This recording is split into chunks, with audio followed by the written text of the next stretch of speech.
Hey scholars, today we're going to be going over some ELA Week 15 Lesson 1. So the first thing I want to start with is we're going to work on animal lessons. So I want you to think about this essential question. What can animal stories teach us? Does anyone know what story this is on my cover?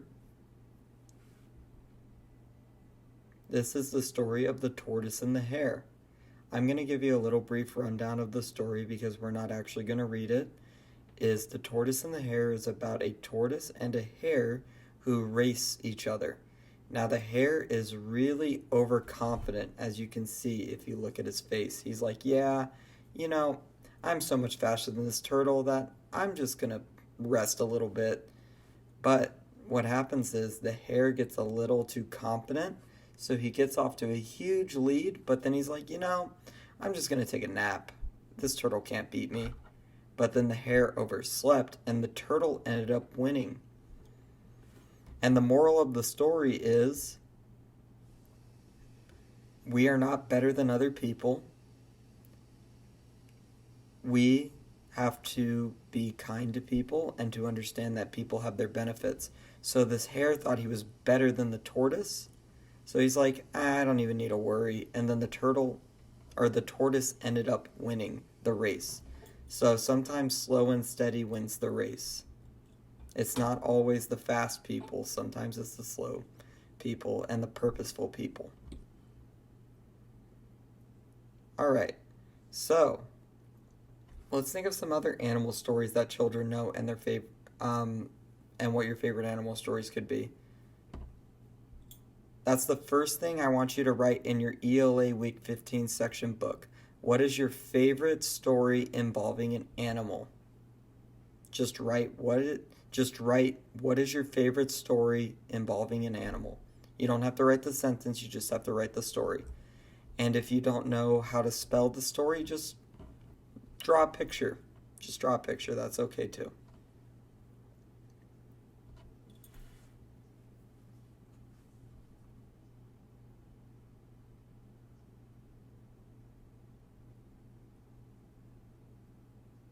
All right, awesome. So now what we're going to do is we're going to look at our oral language.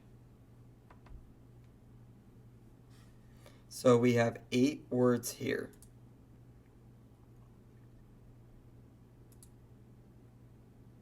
And these words are believe, B-E-L-I-E-V-E, believe, believe, believe, believe. And this guy says, I believe it's going to rain today.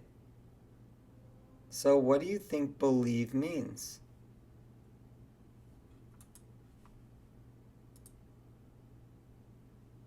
If you believe something, you think it's true.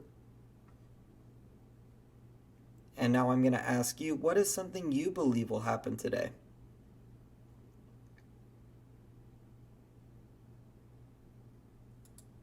All right, let's look at the next one. The next one is delicious. We ate the delicious pizza. What do you think delicious means? When a food is delicious, it tastes very good, which is good for Thanksgiving. Thanksgiving's coming up, and there's a lot of delicious food during Thanksgiving. An example, which we just read, is we ate the delicious pizza. Now, I want you to think about something else you like that tastes delicious.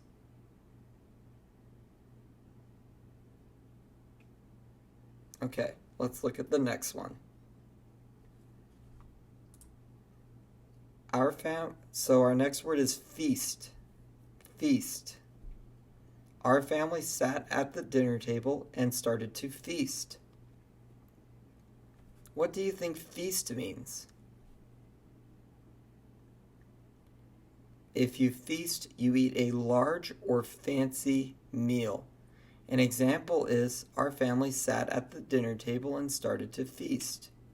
When might you feast? That is my question to you. When might you feast? I'll give you a hint. It's coming up in about a couple weeks. Thanksgiving. Thanksgiving's a time where you can feast. Our next word is fond. F-A-N-D. When you are fond of something, you like it a lot. Rob is very fond of his puppy. Let's go ahead and look at this video. When you are fond of something, you like it a lot. Alright, I thought I was going to play a little video, but that's okay. So, Rob is very fond of his puppy. Look at Rob's face. Rob just looks like he's super happy to see that puppy. What is something that you are fond of?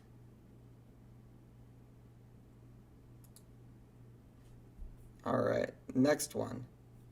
Lessons. Lessons are things you can learn from. An example is, I learned a lot from the teacher's lessons.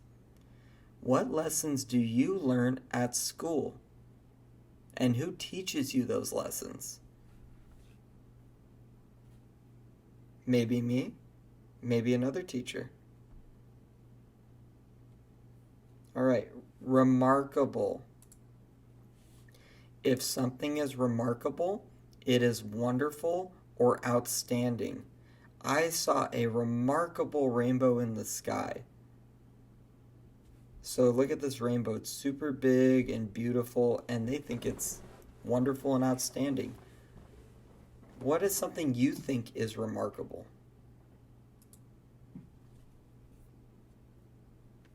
All right, next one. Snatch. If you snatch something, you grab it quickly. Like this dog. This dog snatched this flying disc out of the air because he did it really quickly so it wouldn't fall to the ground. My dog can snatch a flying disc out of the air. Now I want you to describe how you would snatch something off of your desk.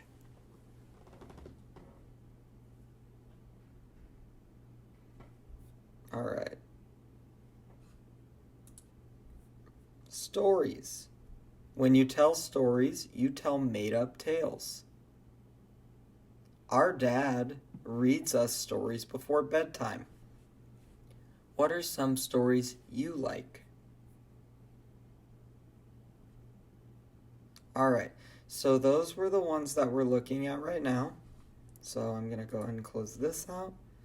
And these are our vocabulary words. Don't worry, we're going to go over these in class too. But I wanted to give you a little bit of a interaction with it before we go to class. All right, now we're going to go to oral language.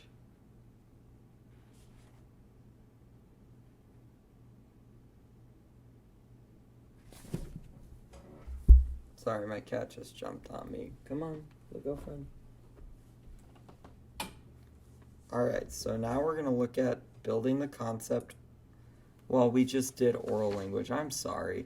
We're going to do listening comprehension now with the interactive read aloud. That will actually be done in class, so excuse that one, because I realize that it's better to do those read alouds in class because of the technical difficulties I've been having. So we're going to skip the interactive read aloud until we go to class.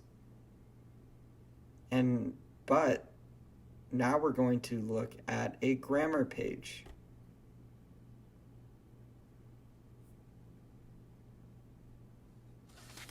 So I'm going to go down here to this grammar page. So we are working with singular nouns and plural nouns now. So follow along with my red dot. A singular noun names one person, place, or thing. A plural noun names more than one person, place, or thing. We can add s to make the plural of most nouns. I see one bird. you see two birds. So we can add an S to a lot of these words to be able to make them plural. So for example here, the fox saw the grape in a tree. The fox saw the grape in a tree. How can we make that a plural? We can add an S.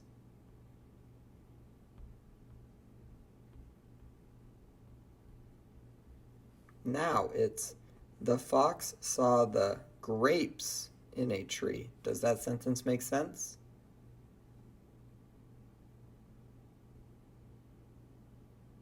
Yep, that makes sense. All right. The fox took the step to reach them. How can we change that to a plural? The fox took the steps.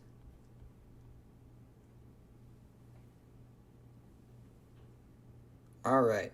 The rabbit ate the carrot. The rabbit ate the carrot. How can we make that a plural? Add an S. The farmer found the golden egg. The farmer found the golden egg. How can we make egg plural? Add an S. The bird flew over the house. The bird flew over the house. How can we make bird plural? Add an S. Now, in your notebooks, I want you to write this sentence. The cat was afraid of the dog. And then after you write that sentence, I want you to change dog into a plural. So this one is going to be in your ELA books under week 15, lesson 1. So you're going to do this one yourself.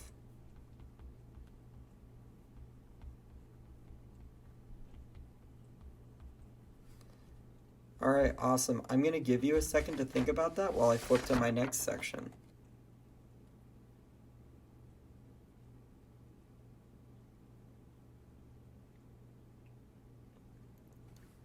So the next thing we're going to do is I'm not going to go super into it because we're going to do this in class as well, is let's talk about some phoneme deletion. All right. So I'm going to open up this little interactive game. And in class, we're not going to use the game anymore. We're going to talk about it verbally.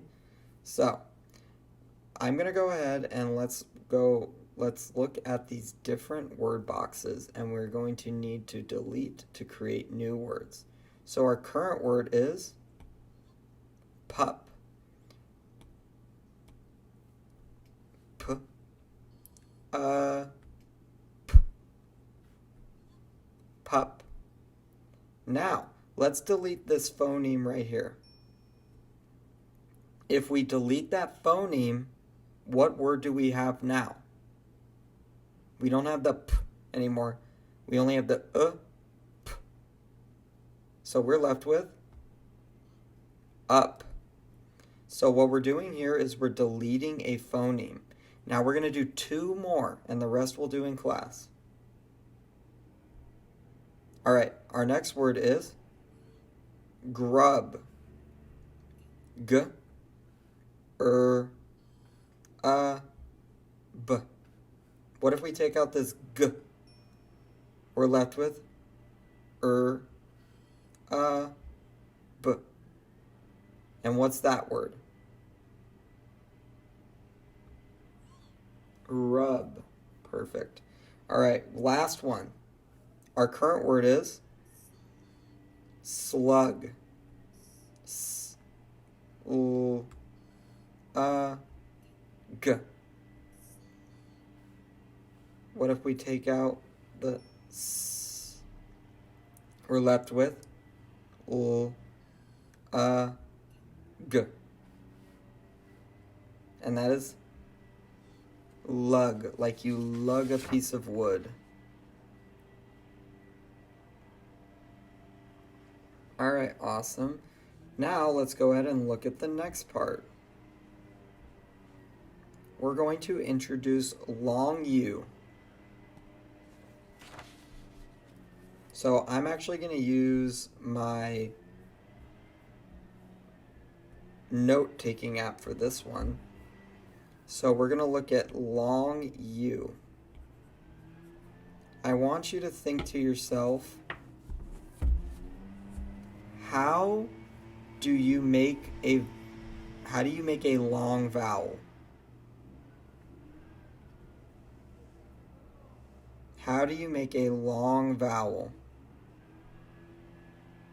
Well, what you do is you add an E to an end of a word. So it's going to look like this. We're going to have our U and then an E somewhere at the end. So the first word is, if I can pull this up,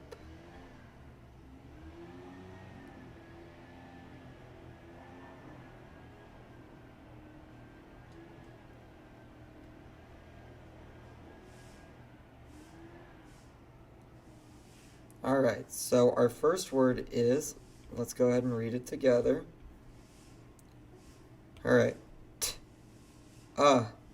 B, tub. If I add an E to the end, what do I get? Tube. All right. Let's go ahead and look at another one.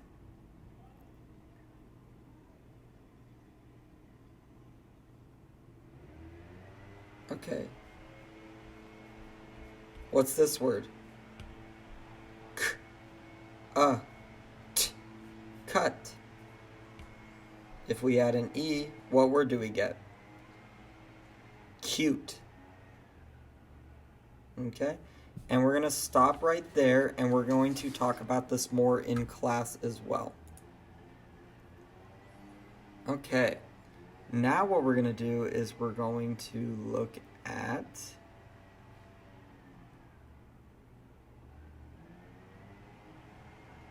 at the boy who cried wolf together.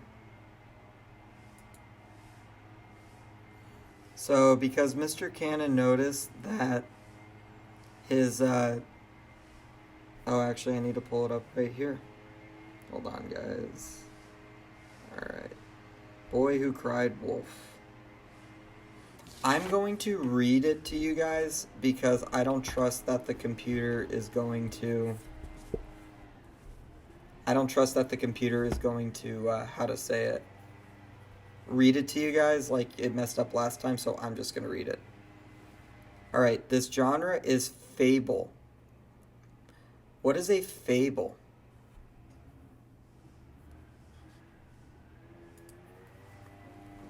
Well, let's find an accurate definition for you guys of what a fable is.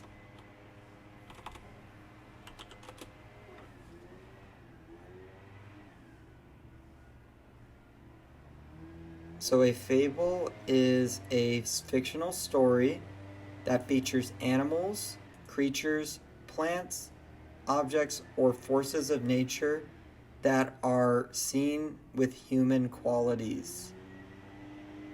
So for example, with the tortoise and the hare, it's a fable. The tortoise and the hare both had human qualities. They could talk, they could race, they were sentient, they knew who they themselves were. And that is a fable. So now we're going to read The Boy Who Cried Wolf. Our essential question is, what can animals and stories teach us? Read to find out about what a shepherd boy learns. All right. Long ago, a shepherd boy sat on a hilltop watching the village sheep. He was not fond of his job. He didn't like it one bit. He would have liked something wonderful to happen, but nothing remarkable ever did. The shepherd boy watches the clouds move softly by to stay busy. He saw horses, dogs, and dragons in the sky. He made up stories with these things as characters. One day he had a better idea. He took a deep breath and cried, "Wolf! Wolf! The wolf is chasing the sheep!" The villagers ran up the hill to help the boy. When they got there, they saw no harmful wolf. The boy laughed. "Shepherd boy, don't cry wolf unless there's really a wolf," said the villagers. They went back down the hill. That afternoon, the boy again cried out, "Wolf! Wolf! The wolf is chasing the sheep!" The villagers ran to help the boy again. They saw no wolf. The villagers were angry. "Don't cry wolf when there is no wolf," they said. The shepherd boy just smiled, and the villagers went quietly down the hill again. That afternoon, the boy saw a real wolf. He did not want the wolf to grab any of the sheep. The boy thought the wolf would snatch one of them for a delicious, tasty meal. The sheep would be a big feast for the wolf. He quickly jumped to his feet and cried, "Wolf! Wolf!" The villagers thought he was tricking them again, so they did not come. That night, the shepherd boy did not return with their sheep. The villagers found the boy weeping real tears. "There really was a wolf there," he said. "The flock ran away when I cried out, 'Wolf! Wolf!' No one came. Why didn't you come?" The kind man talked to the boy as they walked slowly back to the village. "In the morning, we'll help you look for the sheep," he said. "You have just learned one of life's most important lessons. This is something you need to know. Nobody believes a person who tells lies. It is always better to tell the truth." All right. What did you learn after reading this story? Go ahead and think about that. What did you learn reading this story? And how are you similar to the shepherd boy or different? I want you to write that down in your ELA book too. Just one word about how you are different than the shepherd boy. Okay, awesome. All right, so I'm going to go ahead and look at my little notes. So that was the last thing we needed to do today. We're going to watch a Fable YouTube video tomorrow, or not tomorrow, on Monday for our SEL lesson. All right, you guys have